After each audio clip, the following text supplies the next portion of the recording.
Les étudiants en droit privé affûtent leurs armes pour être plus compétitifs sur le marché de l'emploi. Ils ont conscience de ce qu'il leur faut ajouter à la théorie, la pratique. Et puis l'agroforesterie introduit dans le nouveau code forestier qui vise la préservation, la réhabilitation et l'extension des forêts en Côte d'Ivoire. Ce mode d'exploitation des terres agricoles associant des arbres et des cultures ou de l'élevage a été conseillé aux paysans de Fayet dans le département de San Pedro.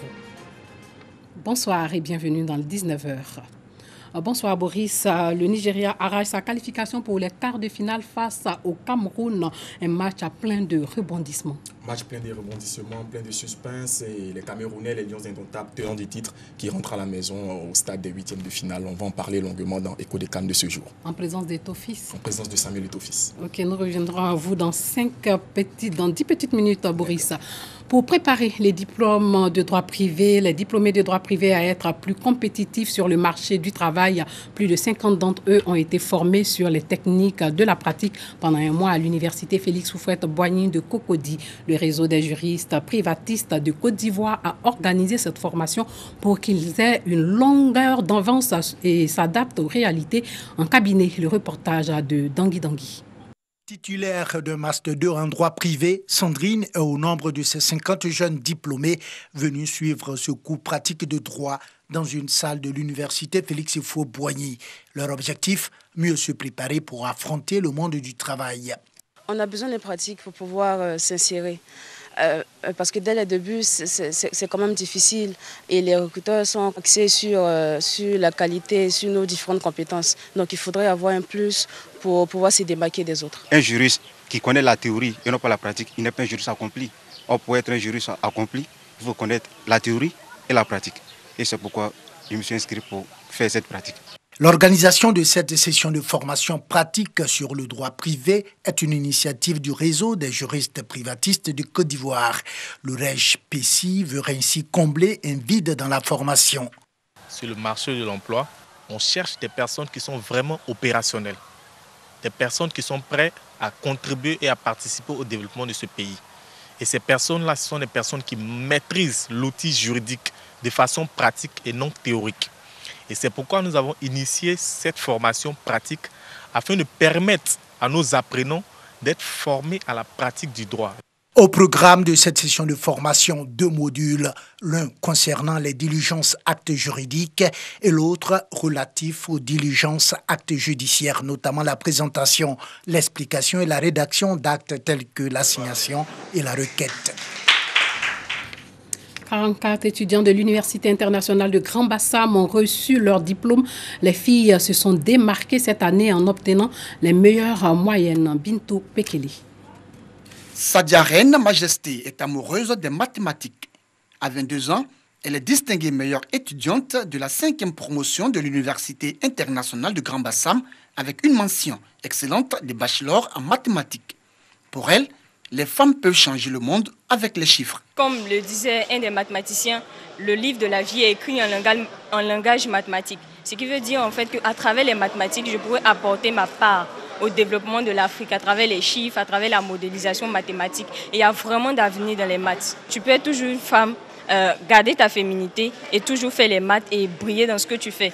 Voilà, tout est une question de motivation et d'engouement en fait dans la chose. Je voudrais dire aux jeunes filles qui me regardent aujourd'hui de ne pas se laisser stresser ou impressionner par la gente masculine qui affilie seulement les chiffres aux garçons, mais aussi à aller dans le domaine des mathématiques. Il y a matière à faire, il y a beaucoup de choses à faire. Régis Djedje fait également partie de cette génération de jeunes qui veut contribuer à rendre le monde meilleur à travers la formation.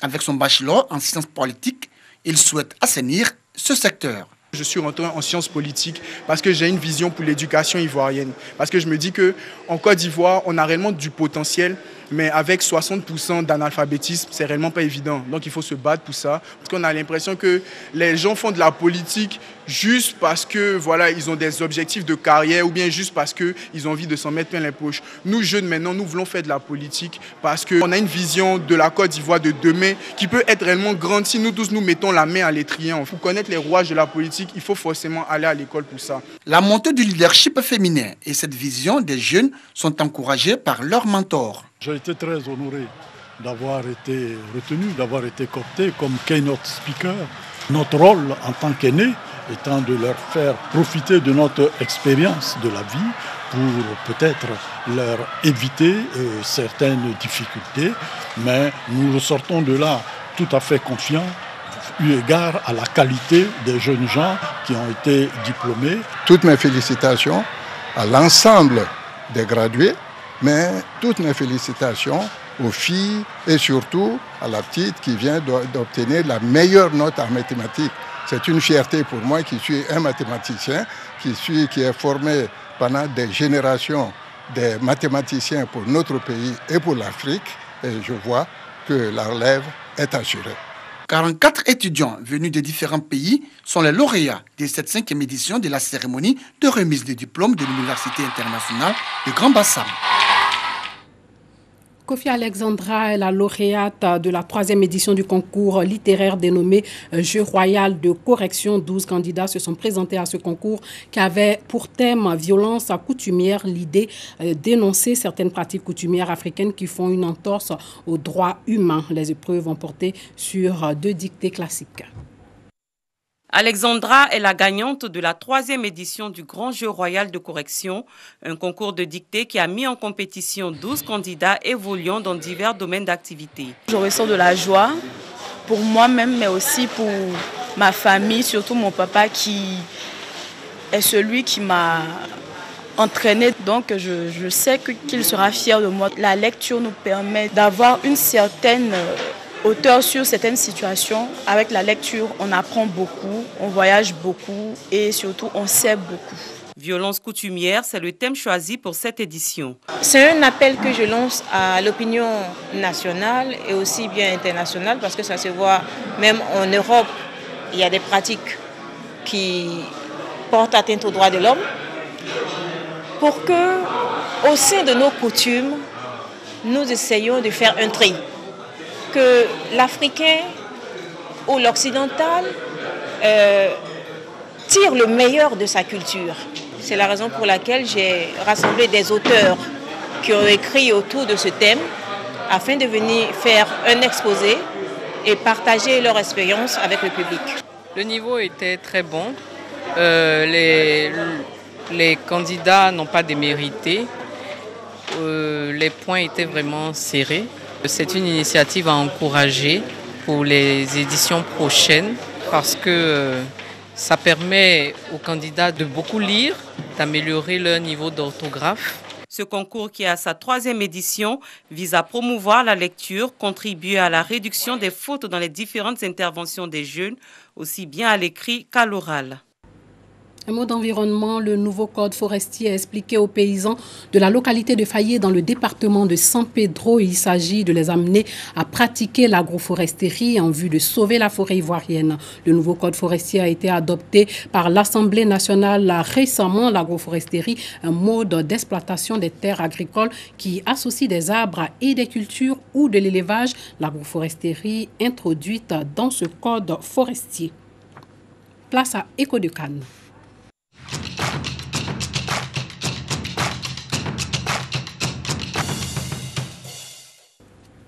Rebonsoir Boris. Bonsoir Ami. Le Nigeria a battu le tenant du titre 3-2. La défense camerounaise est mise en cause. Le défenseur, l'entraîneur aussi.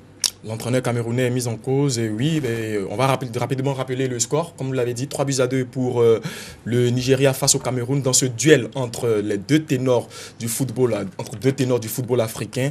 Les Super Eagles ont volé très haut, battant les Camerounais sur le score de 3-2 et se qualifiant par là même pour les quarts de finale. Dans la deuxième rencontre qui se déroule actuellement, l'Afrique du Sud affronte l'Égypte, qui est le pays organisateur. Donc on attend le dénouement de cette partie pour savoir le choc des quarts de finale. Qui est-ce que le Nigeria va rencontrer entre l'Égypte et l'Afrique du Sud? Après ce match Nigeria-Cameroun, comment ont réagi les supporters nigériens? C'était la joie dans le camp nigérian. Ils se disaient optimistes, les supporters. Et après cette victoire, ils ont donc célébré. On va maintenant écouter un supporter nigérian qui a bien voulu nous livrer son impression après le match. Aujourd'hui, je me sens très, très, très émerveillé parce que mon pays a gagné. On les a toujours gagnés, nous, les Nigérians.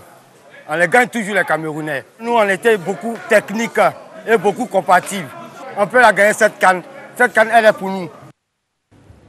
Boris, vous allez maintenant nous donner les résultats des matchs d'hier. Hier, il y a eu 2 matchs, le choc entre l'Ouganda et le Sénégal. L'Ouganda qui était premier de sa poule et le Sénégal s'est imposé sur le score de 1-0 grâce à un but de Sadio Mané. Et le match, la sensation de cette Coupe d'Afrique des Nations, Bénin-Maroc, 1 but partout à la fin du temps réglementaire et 4-1 au tir au but pour les écureuils du Bénin. Voilà les écureuils du Bénin qui ont éliminé les Lions de l'Atlas. Les Lions de l'Atlas qui faisaient office de favoris dans la compétition. Et à la fin du match, joueurs béninois et marocains se sont exprimés entre joie et déception. On va maintenant les écouter. Aujourd'hui, c'était une grosse désillusion. On aurait espéré aller plus loin.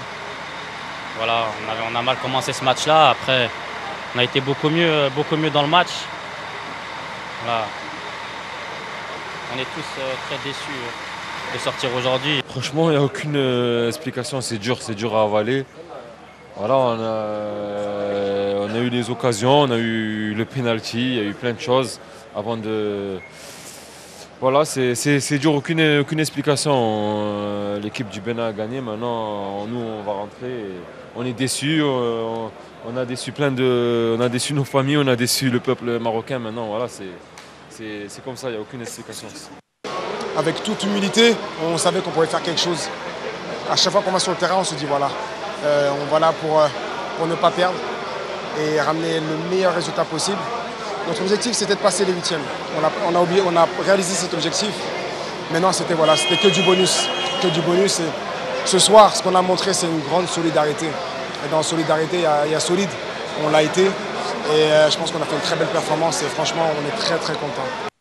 Maurice, les grandes villes du Bénin ont célébré la victoire des écureuils, le joueur béninois Stéphane Sessegnon aussi. Après la victoire béninoise, dans les vestiaires, le capitaine emblématique de cette équipe du Bénin s'est laissé aller à quelques pas de danse. On va maintenant le regarder. Il s'est bien amusé.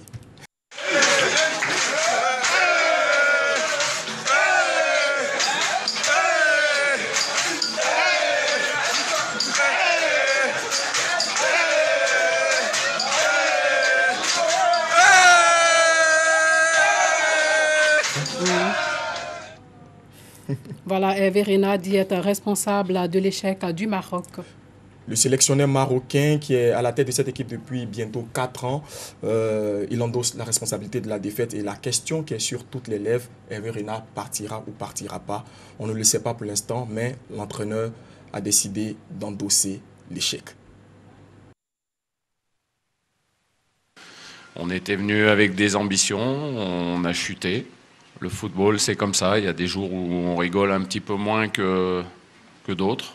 Et comme ce groupe, je l'ai toujours répété, a été formidable depuis 3 ans et demi, celui qui doit assumer aujourd'hui, c'est moi. Ça fait 3 ans et demi que je suis au Maroc, avec des joueurs qui m'ont beaucoup donné.